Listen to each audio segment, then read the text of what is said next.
So in this video, I want to talk about my main takeaway from the book, The Four Agreements. So I just read this book, and to be honest, it wasn't my favorite spiritual self-help book, but it was a good book. Two of my friends said that it's one of their favorites, so I had to read it. But it was not my favorite of all time, but that's okay. But I did get one huge takeaway, and that takeaway is this: when you speak, you are casting spells. And that sounds a little crazy, but when you speak, you are casting spells. Like this idea really resonated with me, right? So like, what do I mean by casting spells? So he gives this example in this book of this mom who comes back home from a really long day at work, and she's having just a really difficult day, and her child is singing, and then she says, "Stop singing, you have a bad voice." And now that child has had a spell cast upon her that she has a bad voice, and then goes on to make an agreement with the world that she has a bad singing voice, and then goes on to not develop her singing voice, right?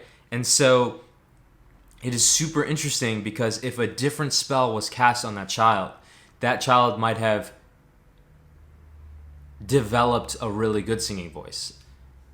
You know, if a different, and I'm not, and he says you can't, I'm not blaming, I'm sure that I have cast many negative spells in my life, and I'm sure that I will unfortunately cast more, but I'm going to try not to.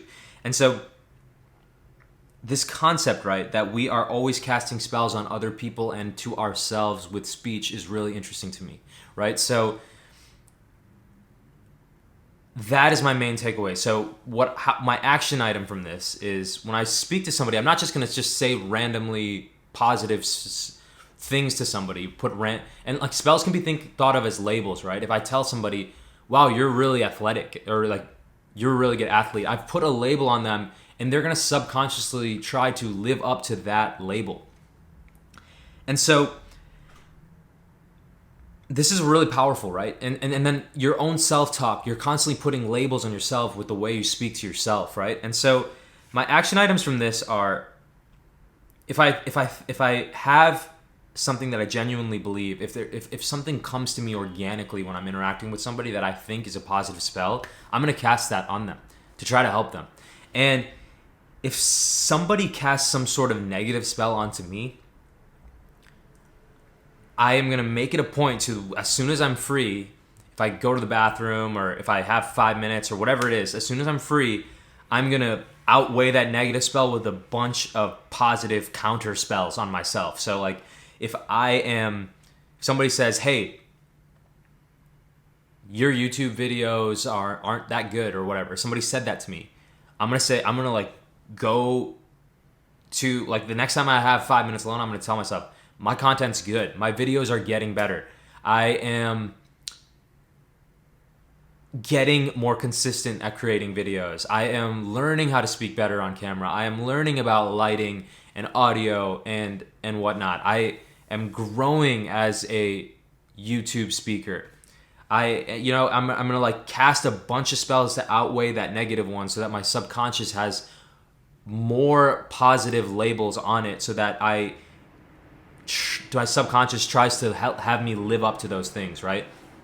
I'm gonna do the same thing with music, because I'm in this like kind of vulnerable spot with both music and YouTube, where labels mean a lot to me right now, and so I need to like really make sure that I'm putting a lot of positive labels on myself. And I believe in this. This really resonated with me, because this is what happened to me with the GRE. I was not a good standardized test taker before the GRE. You know, I struggled in college at tests in general. Like, I would study a lot, and I remember I had this friend who same major as me, and he would like study the night before barely for the test, and he was just such a good test taker, so good at pattern recognition, and he got this 35 on this ACT in high school, and he just would like, I would study so much, and I'd get like 1% higher than him after studying. I would literally study like 2 hours a day for weeks ahead. And but because I was not good at test taking then, I would have to like really know the material to do well. But for the GRE, one thing I did was I started just like writing everywhere. Like, I would constantly write in like little scrawls on my notebook. I would write at the train to work every day. I had a 45-minute commute. My commute was actually really beautiful. I had a 10-minute walk 25-minute train ride, and then another 10-minute walk. So on that train, I would write every morning. I would write, I'm gonna score a 330 on the GRE. I'm gonna score a 333 on the GRE. The GRE is just a test. It's easy. It's like I've done so many things that are more difficult. I can crush this test. I can move mountains with my mind. The GRE is just a test. I'm gonna score a 330. I am a 330 scorer. I would keep writing these things, and like when I would take a break, I would just keep writing these, and I would repeat it to myself over and over again, and to the point where I remember in my mind, I felt so confident that I could score a 330 or 333 or a 335 even on the test that it just seemed irresponsible to not bring that to fruition. And so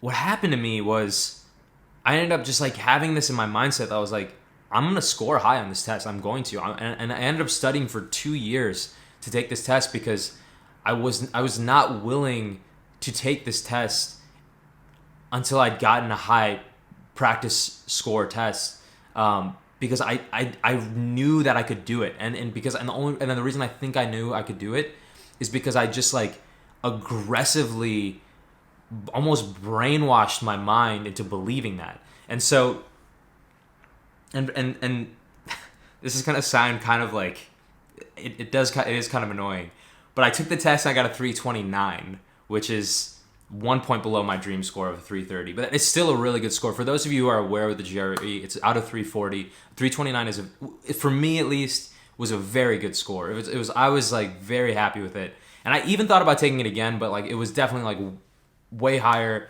I was trying at the time to get into University of Pennsylvania's MCIT program, which I actually did get into, and right now I'm deciding not to go.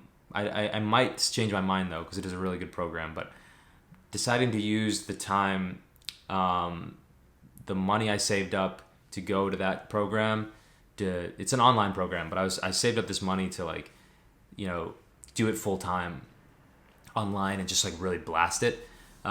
Decided to make YouTube videos and create music. So I'm doing that instead. I might still go though, who knows? I'm not counting it out. I deferred, but yeah, so anyway, my score was high enough to get into that program, so I, from what I could tell, so I didn't take it again. But I was like 1 point away, 2 questions away from that actual dream score that I was manifesting. So I really believe in this concept. And so, anyway, to recap, my main takeaway from that book is that your words are spells. Your speech is actual magic, for better or for worse. Your internal speech and your external speech. And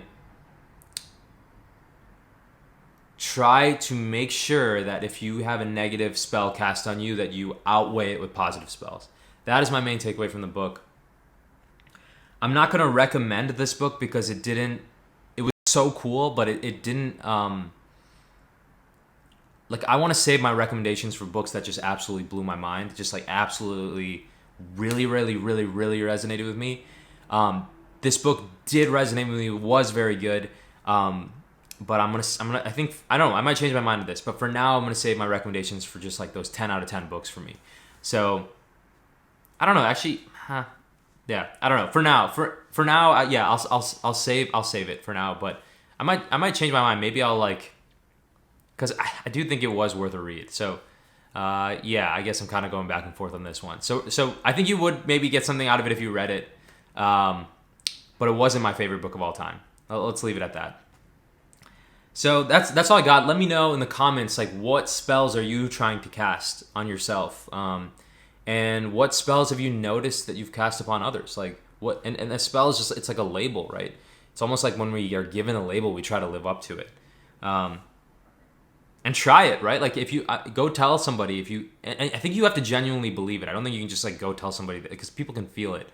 But if you see something that somebody's doing that's like a really good thing, and you call it out, you put a label on them, they might actually start like acting out to that, like, so they might start like living up to that label. And so, I don't know.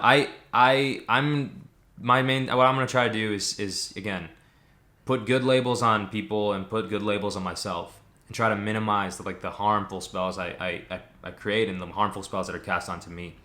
So let me know what you think about this concept. What spells are you trying to cast? Right now, the spells I'm trying to cast are around growing this YouTube channel. They're around growing myself as a musician.